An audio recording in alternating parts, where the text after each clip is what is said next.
Jadi hal yang paling mahal bagi seorang muslim adalah imannya, keyakinannya kepada Allah SWT. Makin kental keyakinan itu, maka makin besar efeknya, gitu kan? Dalam kehidupan kita. Dalam kehidupan kita bisa jujur, amanah, tanggung jawab, selalu baik sama orang karena keimanan. Kita juga bisa terjerumus dalam pelanggaran zina, riba dan seterusnya selama iman kita kendor, gitu kan? Bahkan bisa sampai pada tingkat kekufuran kalau dia tidak kembali memicu supaya kembali kepada level iman yang pertama, gitu. Pemahaman ahli sunnah wal jamaah, iman itu bertambah dengan ketaatan, berkurang dengan kemaksiatan. Nah, seringkali syaitan datang untuk membuat was-was dalam iman itu.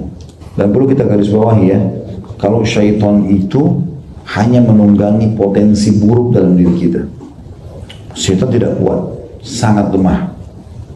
Saya beberapa hari lalu sempat baca artikel, menarik artikel itu.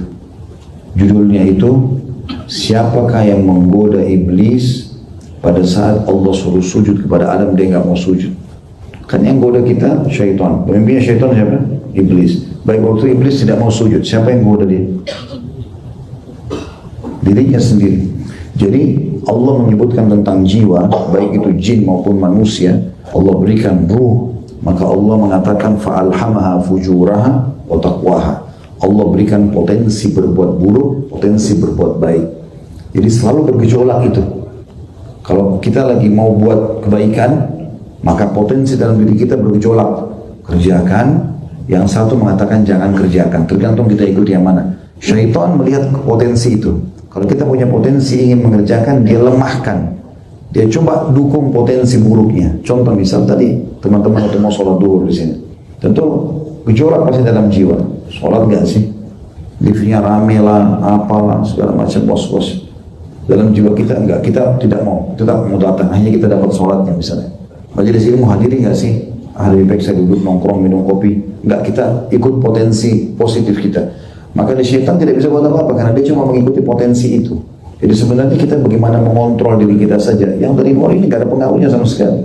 Masalahnya di kita. Bayangkan teman-teman, kalau jiwa kita bahagia, tentram, tempat sempit pun rumah gubuk enak. Kalau jiwanya sempit, bermasalah, biar rumahnya seluas apapun, banyak pelayan-pelayannya, bumi jadi sempit buat dia. Jadi sebenarnya dalam diri kita itu. Makanya salah satu zikir bagi petang yang pernah kita pelajari, Allahumma inni a'udzubika min syarri nafsi wa min syarri syaitanin wa syirki. Ya Allah, jauhkan aku dari keburukan diriku sendiri, potensi negatif itu, baru jauhkan aku dari keburukan syaitan dan sekutunya. Jadi syaitan menunggangi itu saja. Maka itu teman-teman sekalian, kita harus betul-betul meredam potensi buruk itu dengan potensi yang baik. Tentu ini dengan cara belajar agama. Kita jadi terdorong untuk berbuat baik, kita jadi takut untuk berbuat keburukan. Jadi syaitan tidak ada celah untuk menunggangi potensi buruk itu. Nah, kalau seandainya ada orang ditimpa keraguan-raguan, ada beberapa poin yang dianjurkan dia untuk jaga. Yang pertama, hendaklah dia memohon perlindungan kepada Allah. Sebagaimana hadis Bukhari jilid 6 halaman 336, Muslim jilid 1 halaman 120. Seperti biasa, ya Allah lindungi aku, jagalah imanku. Salah satu doa Nabi SAW adalah Allahumma habbib ilainal iman. Ya Allah, cintakanlah keimanan itu pada kami. Wa zayyinhu fi qulubina, dan hiasilah di hati-hati kami. Wa qarrih ilainal kufra, buatlah kami benci terhadap kekufuran, wal fusuqa, dan perbuatan kejahatan, wal isyan, dan pelanggaran-pelanggaran. Waj'alna minar rasyidin, jadikanlah kami orang yang selalu dapat petunjuk. Kita memang minta agar kepada Allah agar iman itu ditanamkan dalam hati.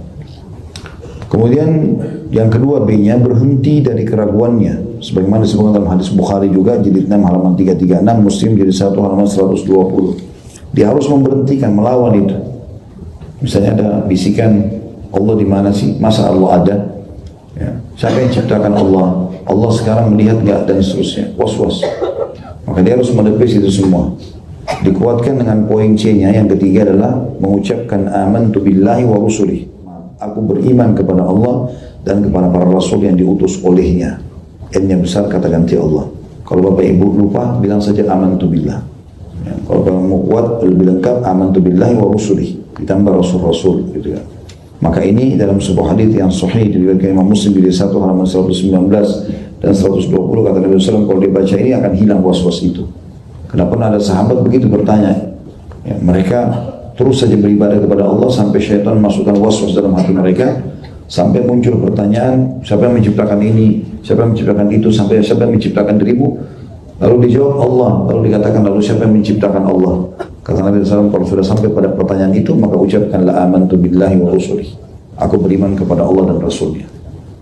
Termasuk teman-teman kalau muncul keraguan, benar gak sih kalau orang taat masuk surga, orang kalau durhaka masuk neraka, benar gak saya akan terima pahala-pahalanya? Itu semua was-was yang harus kita lawan. D, atau yang keempat dalam poin ini, hendaknya membaca firman Allah Subhanahu wa taala dalam surah Al-Hadid ayat 3. Sebagaimana dijelaskan dalam hadis Abu Dawud jilid 4 halaman 329. Firman Allah Al-Hadid ayat 3 ini bunyinya, a'udzubillahi minasyaitonir rajim, huwal awwal wal akhir wal zahir wal batin wa huwa bikulli syai'in alim. Dialah yang awal, dialah yang akhir, dialah yang zahir dan dialah yang batin, dan dia maha mengetahui segala sesuatu. Dengan ini insya Allah was-was itu akan hilang.